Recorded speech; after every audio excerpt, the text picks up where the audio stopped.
শহরে যতই বৃষ্টি নামুক না কেন, ভ্রমণ পিপাসু মন পাহাড়ে যাওয়ার জন্য সব সময় ব্যাকুল হয়ে ওঠে। সেই কারণে ভ্রমণ পিপাসুরা অজানা গন্তব্যের খোঁজে গুগল সার্চ করতেই থাকেন। আমাদের পশ্চিমবঙ্গই এত সুন্দর যে অন্য কোনো রাজ্যে আপনার যেতে মনই চাইবে না।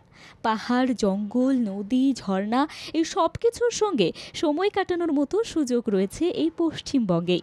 এবার আপনাদের নিয়ে যাব উত্তরবঙ্গের আরও এক অজানা গন্তব্যে, যার নাম টোডে। কালিম্পং জেলার ভুটান সীমান্তে অবস্থিত এই ছোট্ট গ্রাম।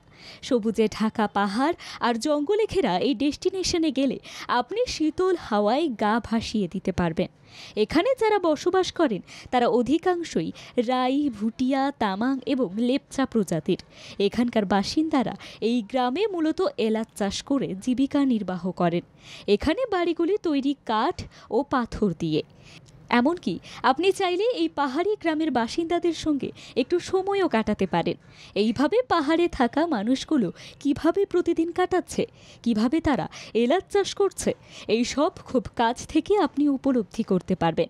এই গ্রামের কাছেই রয়েছে চামেলি আয়ুর্বেদিক বাগান নামে একটি ওষুধ বাগান। নেওরা ভ্যালি ন্যাশনাল পার্কের কাছেই রয়েছে এই ছোট্ট গ্রাম। যেহেতু কাছেই রয়েছে নেওরা ভ্যালি জাতীয় উদ্যান, তাই নানা পশু ও পাখির দেখা মিলতে পারে এই টোডেতে এসে। যারা ট্রেকিং করতে পছন্দ করেন তারা অবশ্যই যেতে পারেন এই গন্তব্যে।